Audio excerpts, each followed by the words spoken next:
Hello and welcome back to sim.bc. It is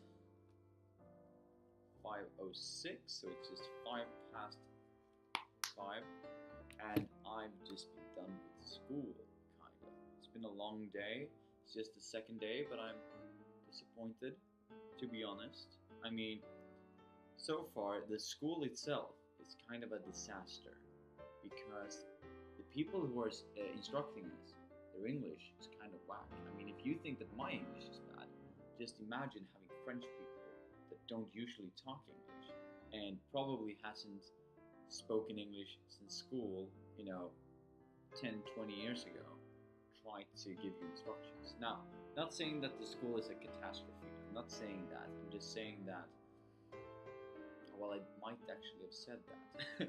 But what I mean is that I had higher expectations. That is all.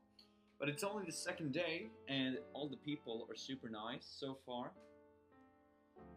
Lots of nice people, even though I've been out networking and I'm super tired. And tonight I only slept 4 hours because we were out at the bar, and my friend, who's at the moment sitting at the balcony, trying to pick out every piece of raisin from his granola because he don't like raisin.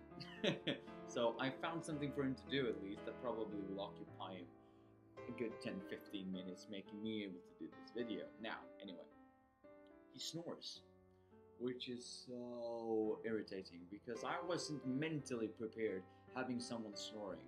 And so I went to bed. After we were out, we networked. I talked about my business with some of my peers. Got into a discussion of about a professional after work that they are throwing at the school. So there's the Association of Professionalism, I think they're called. It's super weird, but they are keeping in contact with companies, basically. And what they do when they keep in contact with the different companies, they invite them to a bar at the school, or so I think at least, might be somewhere else at an external bar.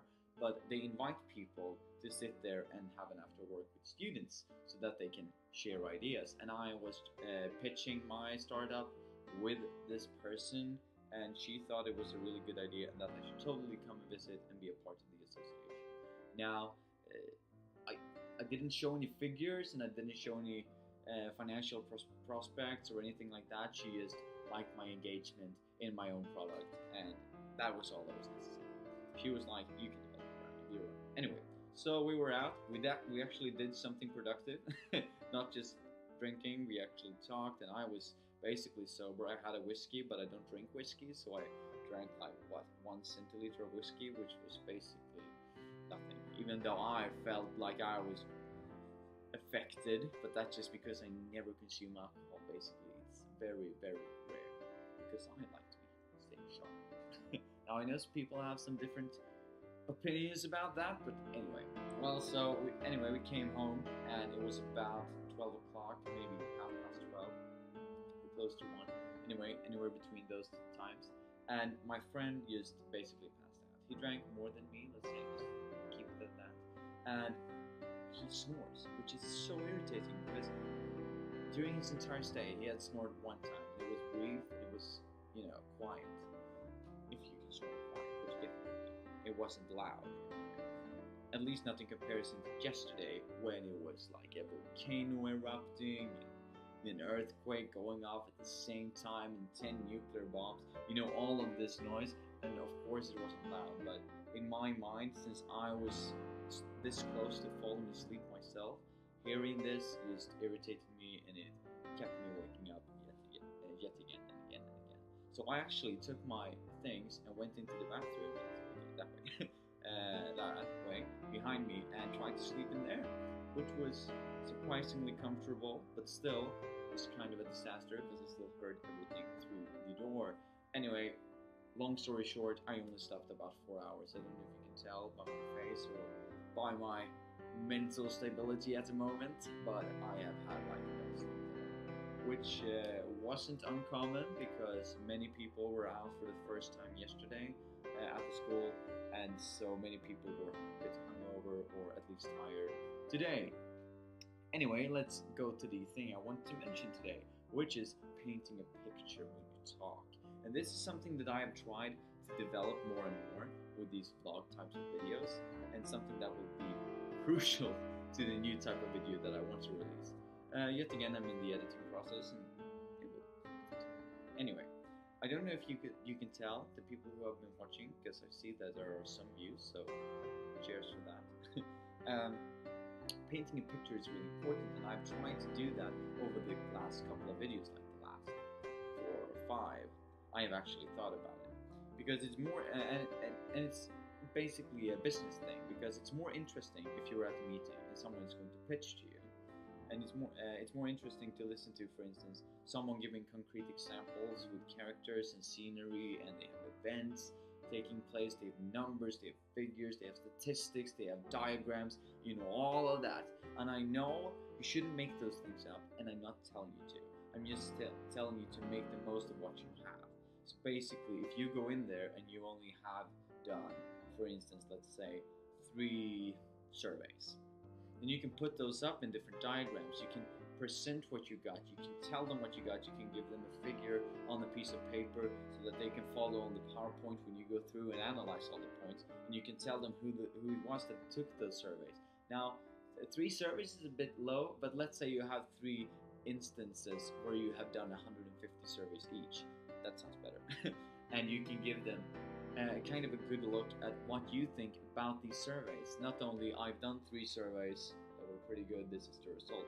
Instead, I've done 3 surveys, so this is how I've made them up. I've divided them into different categories. Now, what you can see here is that, and they can follow on their paper, and you can paint this picture in love. Of course, you shouldn't include too many unnecessary details, like what the weather was like, or what mall you went to.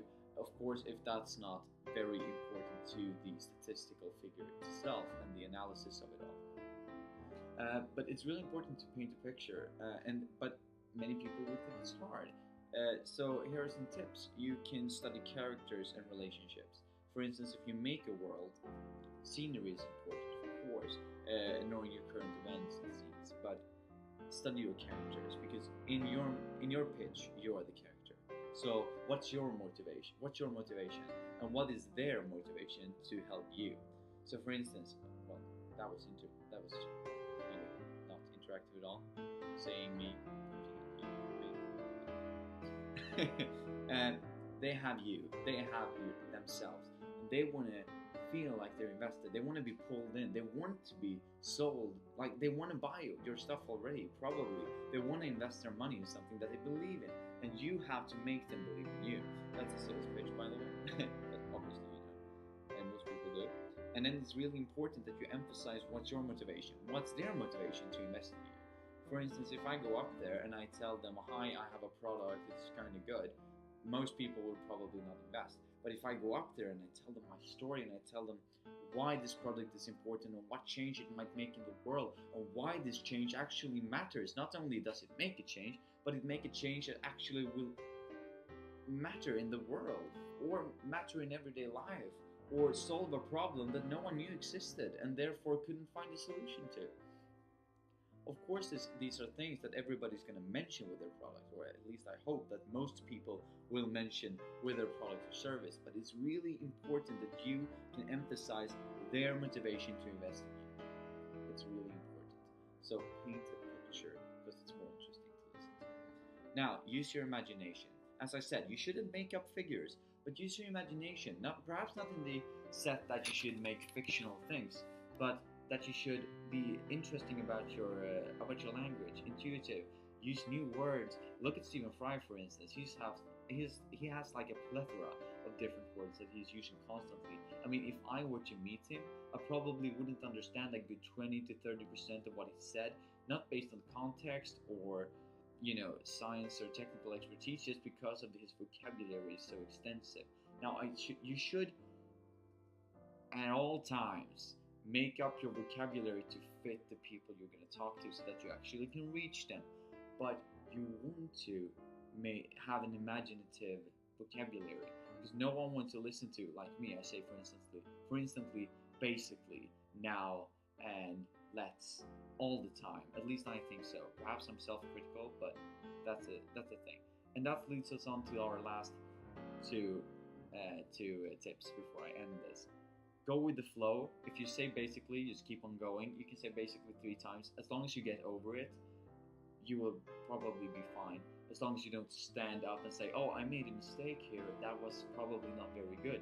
It's okay to make mistakes. Of course, it's not something that you want to do in your sales pitch, and I get that, or in your presentation. But if it happens, it's a good experience to have. That's all. Practice before you do the sales pitch and presentation, but still, there are going to be some mistakes you're slipping out, like I did in this video, probably to show you. Or at least I can say that it was because I wanted to show you. Am I right? Well, that was all. See you next time.